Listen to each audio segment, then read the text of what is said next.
Goddag og velkommen til Skagen Nyt. Mit navn er Sjakalen. I sommer blev jeg som aalborgenser inviteret til Skagen for at få svar på det store spørgsmål, hvad fanden kan Skagen?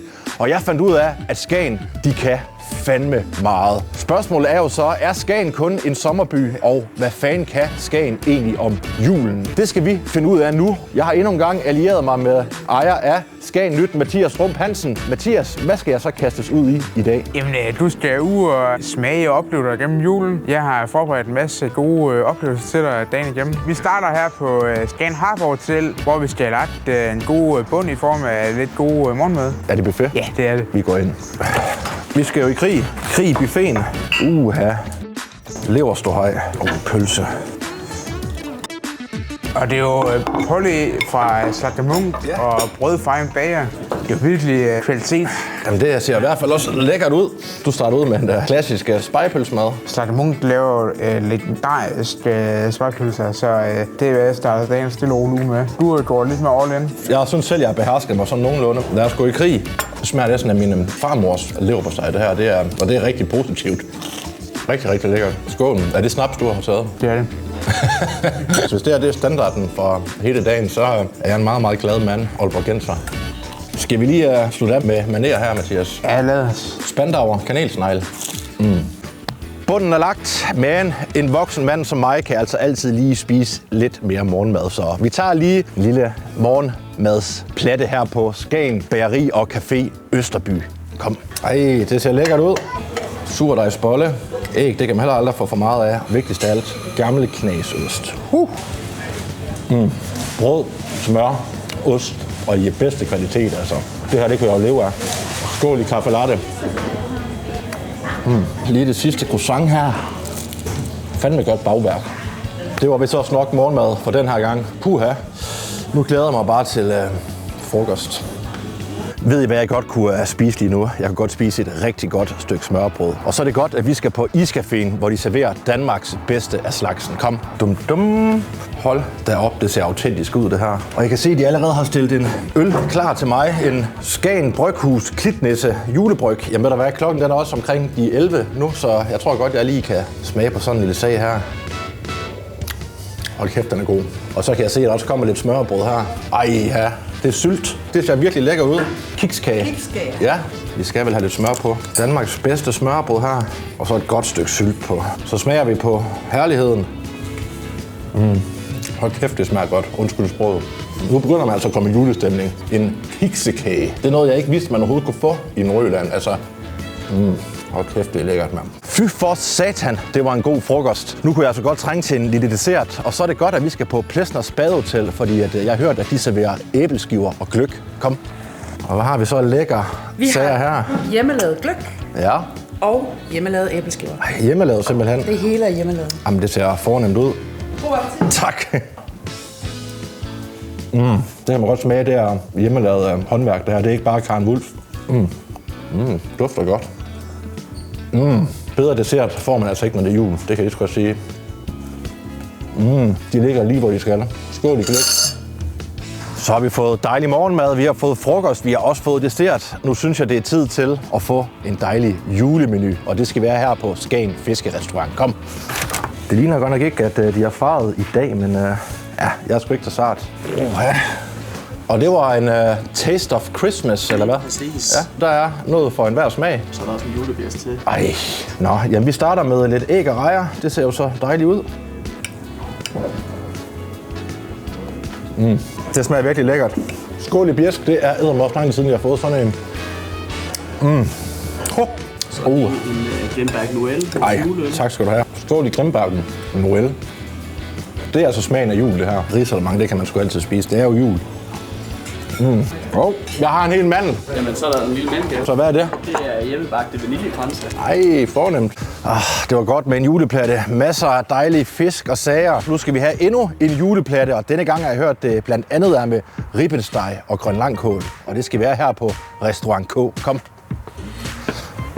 Det var da godt nok en ordentlig en af slagsen. Man er der efterhånden lidt brødflov igen. Man starter selvfølgelig med sild, men jeg kan altså ikke lade være. Den her, den ser simpelthen for lækker ud til ikke at tage en bid af med det samme. Er der noget, jeg elsker, så er det medister og grønlangkål, så den prøver vi altså lige. Ej, Det er første medister i mange, mange måneder der. Hold kæft, en god en af slagsen. Og fantastisk grøn langkål også. Perfekt. Skål. Puha, man kan godt begynde at mærke det nu.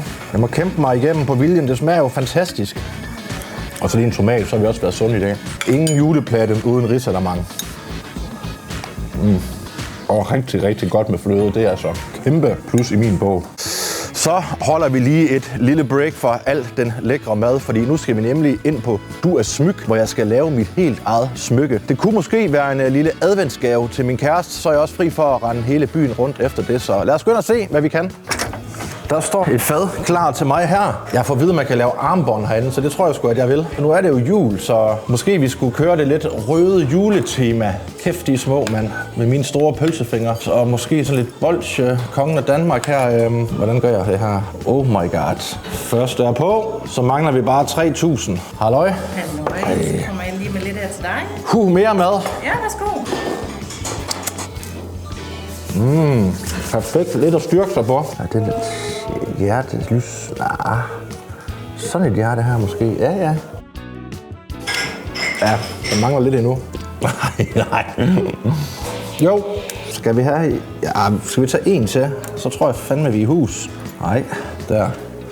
Sidste perle er sat. Og så tror jeg bare, vi skal have hjælp fra de voksne. Det havde jeg sgu ikke troet om mig selv, at jeg kunne lave smykker. Sådan der. Værsgo. Og sådan der. Jamen, tusind tak skal du have. Prøv at se her. Fin pose. En lille gavepose. Sådan der. Tusind tak. Så er der adventsgave i hus, og skal vi lige have det sidste stykke cookie her. Så dribler vi videre. Tak skal du have. Nu må også være billigt småsulten igen, synes jeg. Puha, det var hårdt at være i arbejdstøjet. Lave mit eget smykke. Nu synes jeg altså, jeg har fortjent lidt gløgg og lidt julesmåkager. Det tager vi her på Brøndums Hotel. Kom med. Ja. Pejs, altså, det er fandme jul. Jul i den gamle pejsestue. Det lyder som en eller anden dansk film fra 1950'erne. Og det ser fornemt ud, tak. Og der er Klein. Nej. Den skal jeg så lige smage. Juleklein. Det har jeg ikke fået siden sidste jul. Jeg har prøvet. Meget varmt gløgg, men det skal det jo gerne være.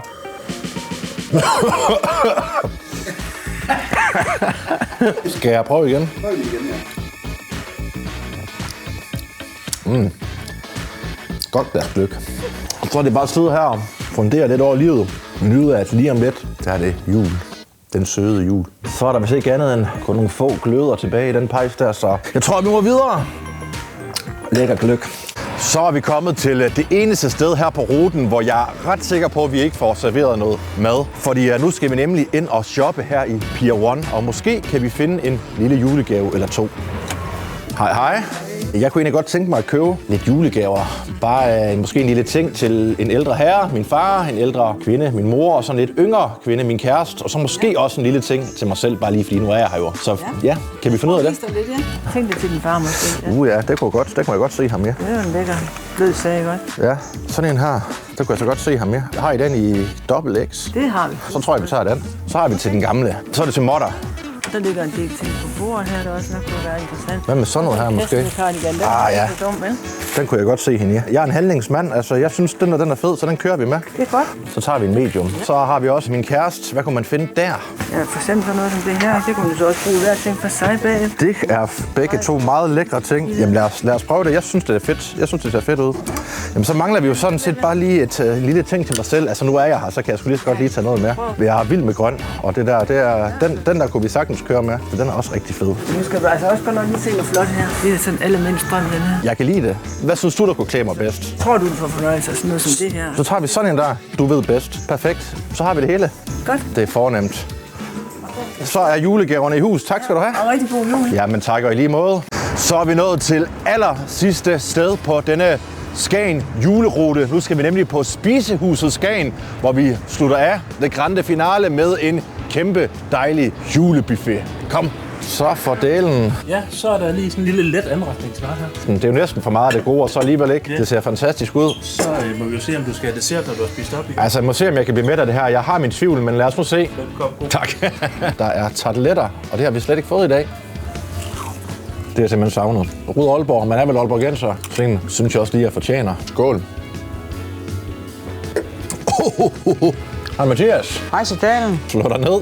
Jo tak. Du er i gang med en lille buffet her. Ja, sådan en lille let anretning. Har det ellers været en god tur rundt i Skagen? Det har været helt fantastisk. Jeg har godt nok blevet bespist. Altså, der er jo ikke det, jeg ikke har fået. Det har været en god dag. En dag fyldt med mad, og så har jeg også været lidt produktiv. Jeg har jo både lavet smykker, og jeg har shoppet og det hele. Altså, det er Du har både fået lidt til maven og fået klar nogle julegaver. fantastisk, og så, som sagt, overvældende meget mad. Hvis folk er i tvivl om der sker noget i Skagen her til juletid, så kan jeg i hvert fald godt slå fast med det samme, at det gør der. Man kan roligt tage til Skagen i julen. Jeg må bare sige, at du har gjort det igen. Det er let for at høre. Jeg har også haft mig i selv for at vise dig Skagen som juleby for den bedste side. Tusind tak for det. Jeg tror lige, at slutte af med en frikadelle her. Skal du have en snaps i øvrigt? Jeg springer over. Prøv at være med det. Skål i toilet og snaps. Og skål derude, og glædelig jul.